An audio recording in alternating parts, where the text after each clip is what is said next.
lagi di titik koma, tempat buat berhenti sejenak, mikir pelan-pelan, dan nyari makna di balik pikiran dan perasaan. Kadang kita nggak butuh jawaban, cuman butuh ruang buat ngerti diri sendiri, pelan-pelan, tapi sampai. Pernah nggak sih ngelihat diri lo di cermin, terus bilang, gua tahu dia nyakitin gua, tapi kenapa gua masih sayang? Atau lebih parah, gua pengen pergi, tapi kok malah gua yang ngerasa bersalah? Kalau lo lagi ngerasa kayak gitu, itu bukan cinta yang lo rasain. Itu jebakan emosi. Di episode sebelumnya, kita udah bahas tanda-tanda lo lagi digaslight. Dari yang minta maaf terus, sampai ngerasa gila sendiri setelah ngobrol sama dia. Hari ini, kita dalemin lebih jauh. Kenapa orang yang udah sadar digaslight tetap susah banget buat kabur? Kita bongkar pelan-pelan perasaan lo. Lo udah tahu dia nyakitin lo. Tapi ada bagian dari hati lo yang bilang, tunggu dulu, siapa tahu dia berubah. Dan justru itulah yang bikin kita nyangkut.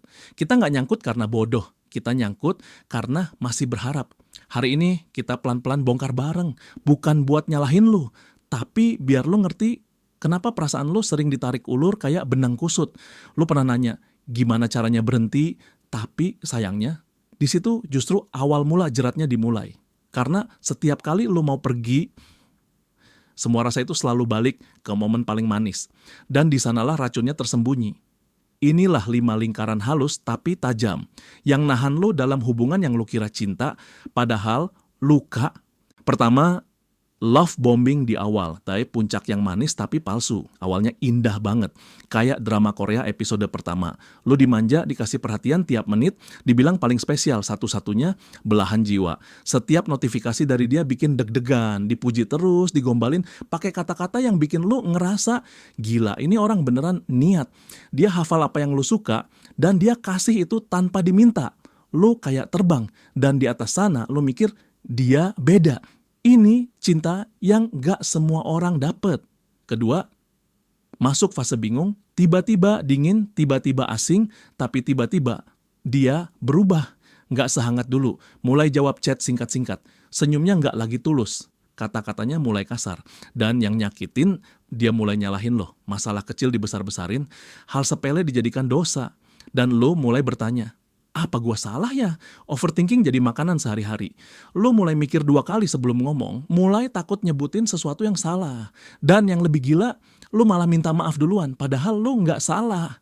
Ketiga, terjadi gaslighting, realita lo dipelintir.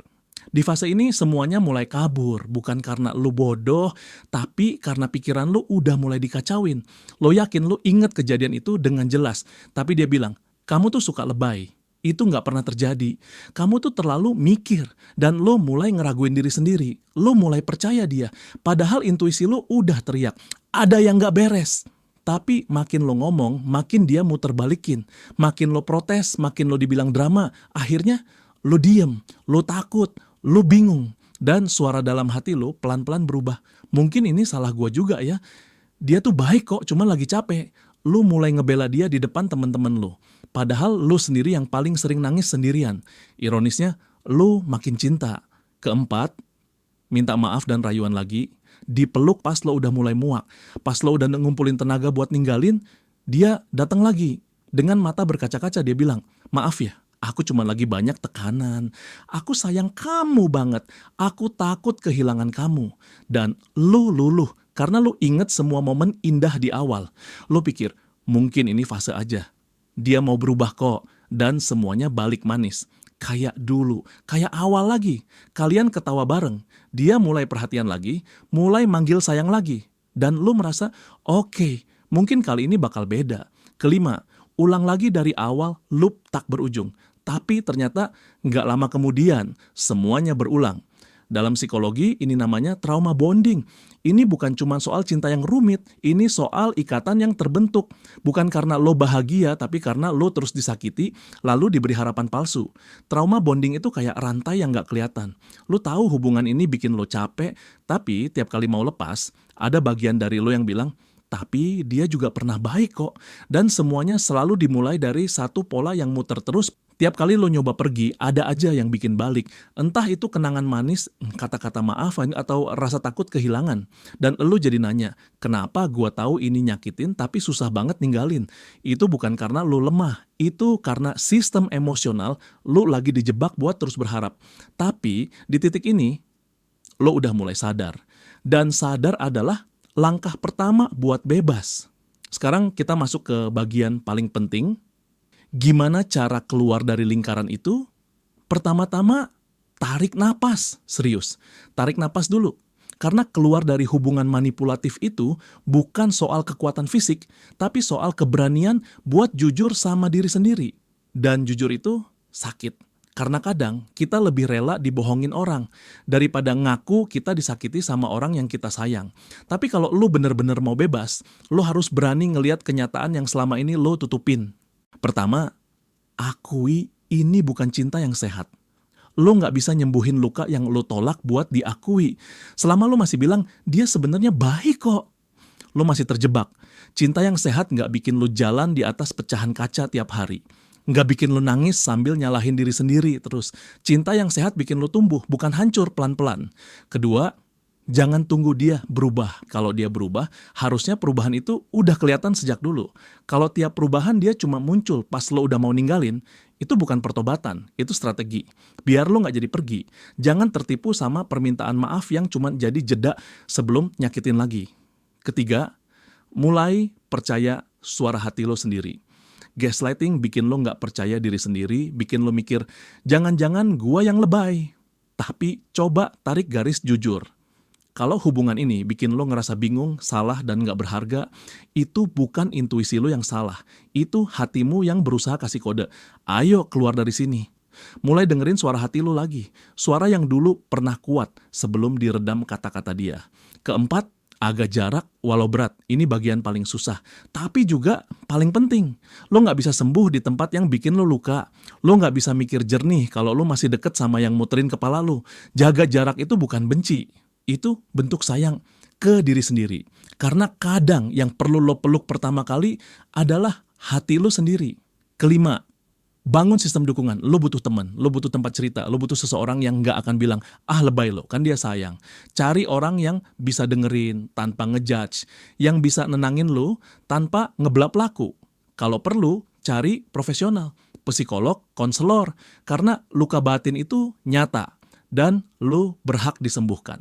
Keenam, maafin diri sendiri duluan. Iya, lu kecewa. Iya, lu pernah bodoh karena cinta. Tapi itu bukan aib. Itu bukti kalau lu manusia.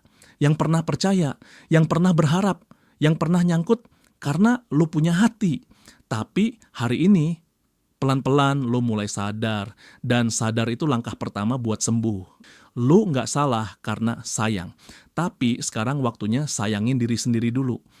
Udah cukup lo ngerelain diri lo demi orang yang gak pernah mikirin lo. Sekarang giliran lo berdiri bukan buat balas dendam, tapi buat bilang ke diri sendiri, gua cukup. Gua layak dicintai tanpa luka, dan gua pantas buat bahagia tanpa harus hancur dulu. Gua memilih bebas dan bahagia. Perjalanan keluar dari lingkaran itu bukan soal tiba-tiba langsung sempurna. Ini soal berani mulai, walaupun perlahan. Berani bilang cukup, walaupun kadang takut sendiri. Berani percaya bahwa lu pantas dapat yang lebih baik. Lu bukan korban dari cerita yang sama terus-terusan. Lu adalah pahlawan yang mulai nulis ulang kisah hidup lu dengan keberanian dan cinta untuk diri sendiri. Jangan takut melepaskan yang bikin lu sakit. Karena cuma dengan melepaskan, lu bisa buka ruang buat cinta yang sehat, damai, dan membahagiakan. Hari ini gue pengen lu inget, lu layak dicintai tanpa harus terluka. Dan lu punya kekuatan untuk keluar dari siklus itu. Gue bangga sama lu, karena lu udah berani jalanin proses ini. Dan gue yakin lu akan lebih kuat dari kemarin. Sekian perjalanan kita bareng, jangan lupa yang paling penting adalah sayangi diri lu sendiri dulu sebelum nyari cinta dari orang lain. Sampai ketemu lagi di perjalanan hidup yang lebih baik. Lu gak sendiri. Kalau lu ngerasa dapat manfaat, insight, atau sekadar ngerasa, ini gue banget, jangan pelit, tekan subscribe, bunyiin lonceng, dan tinggalin cerita lo di komen. Sederhana buat lo, tapi berarti banget buat gua. Biar obrolan kayak gini bisa terus lanjut. Sampai ketemu di cerita selanjutnya. Tetap kuat, tetap waras. Titik itu bukan akhir, masih ada koma. Cerita kamu belum selesai.